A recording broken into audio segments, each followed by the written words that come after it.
Good evening, Facebook, YouTube, and Twitter. This is Rich again, back for your third and final video blog of the night for Monday, April 6, 2015, around 7:04 p.m. in Billerica, Massachusetts. Sun's going down. It was a nice day out, a little chilly, but we'll take it. And tomorrow is supposed to be some rain and snow showers. Some news to report: the Boston Red Sox beat the Philadelphia Phillies by a score of 8-0. 5 home runs hit in this game by the Red Sox. Hanley Morales went deep twice, including a grand slam. And that's about it on the news. The final week of the NHL regular season is in full swing. Could be a lot of playoff positions. I'm hoping that 5 out Canadian teams make it. The Habs and the Senators and the Canucks and the Flames and the Jets. I'm hoping 5 of them make it. And that's about it on the news. My third and final video blog subject of the night is the personality profile, and it's the continuation of 5 straight nights of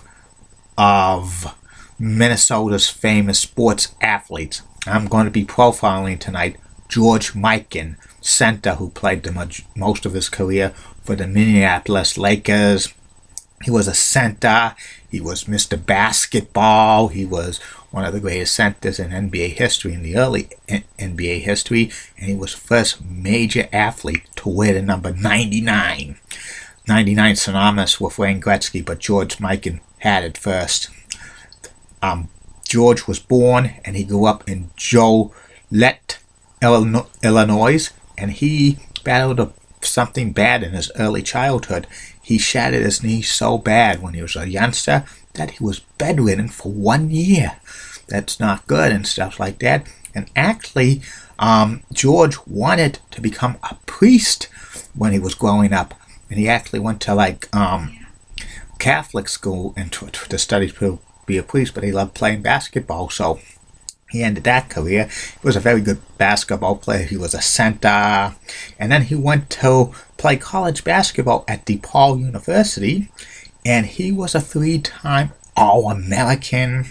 And he won the MVP of the 1945 NIT tournament. DePaul won that tournament. They beat Providence for the championship. And the NIT was the most prestigious tournament for college basketball back in the day. It was even more prestigious than the NCAA men's basketball tournament back in the 30s, 40s, and 50s. Then George turned pro, and he played 10 seasons for pro basketball in the National Basketball League, which eventually merged with the BAA to form the NBA. And he played for 1 season with the Chicago American Gears. Then he spent the rest of his career with the Minneapolis Lakers, and he had a great career. 5 times he won the BAA/NBA championships. The Minneapolis Lakers were one of the best teams in the beginnings of the NBA or the BAA in the 40s and 50s. And he was 2 times NBL champion before the NBL merged with the NBA, and he was the NBL MVP 1 time. 4 times George played in the NBL All-Star Game. He was actually the All-Star Game MVP in 1953. 6 times he was All BAA/NBA first team center. 2 times he led the NBL in scoring, and 3 times he was a scoring champion in the NBA. He was one of the best centers of all time and stuff. He actually quit playing basketball in 1954 for a while, but he came back in 1956. But after that, he just decided to end his career after 10 seasons because he didn't really have the skills anymore and stuff like that. And he wore glasses. He was one of the few professional athletes to wear glasses because he had very poor eyesight, but he was an awesome basketball player back in the day, probably one of the top centers in NBA history.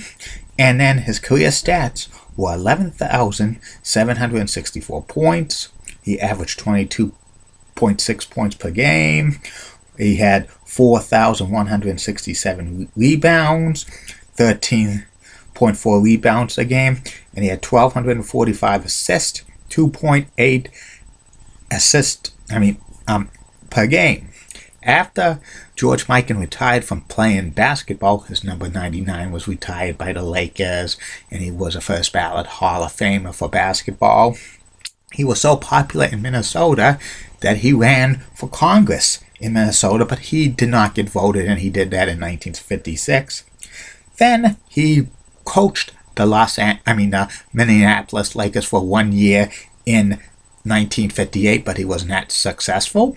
In the 60s, he's kind of stepped out of the spotlight for a while for basketball, going into private business and stuff like that. But in 1967, George came back to be associated with basketball. He was named the first commissioner of the American Basketball Association. The American Basketball Association was a rival league to the NBA. He had some innovations George did as commissioner. He had like the blue and red and white basketball, and also the three-point line and other innovations for the ABA. George was commissioner for a few years before he resigned. Then he, like for many years, George Mikan was part of a group that really wanted to bring an NBA team back to Minnesota, but those things were unsuccessful until like the late 80s, when another ownership group brought NBA basketball back to Minnesota. They became a Timberwolves, and then in the early 90s, George Mikan owned a roller hockey team in Illinois, and George was like very popular and one of the best basketball players of all time. But basketball players back in those days did not make a lot of money. They only made about $10,000 a year. And in the 90s, George Mikan's health was deteriorating. He suffered from diabetes and stuff, and he didn't get the proper care for it because he had no money, and he was like seriously, in debt and stuff. And a lot of the old basketball players back in the 40s and 50s really fought with the NBA to get a decent pension plan for older players, but they were very unsuccessful. The health of George Mikan deteriorated to a point where he was in serious debt, and he was had amputations of his foot and legs, and he passed away in 2005 penniless.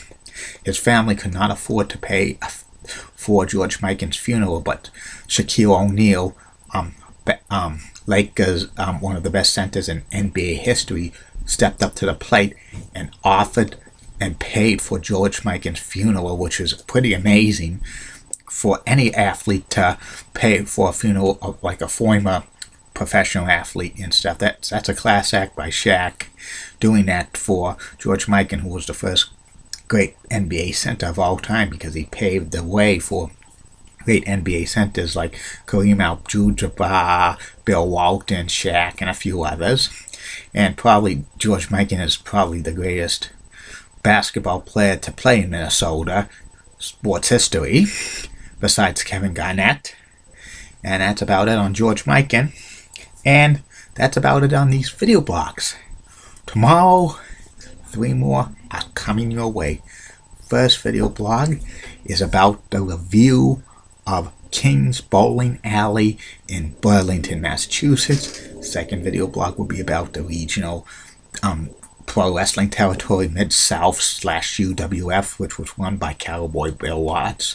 The third and final video blog of the night will be about former at Minnesota North Star great number 20 Dino Ciccarelli, Pro Hockey Hall of Fame, a continuation series of greatest athletes in Minnesota sports history. Wednesday's Harmon Killebrew, and Thursday to end this series will be Vikings quarterback and Pro Football Hall of Famer Fran Tarkenton, and then 5 great ones afterwards for the personality profile: The Rock, Wayne Gretzky, Julie Broughton, Heidi Pratt, and Bob America, come on down. And probably later on in the week, more regional territories for professional wrestling back in the day.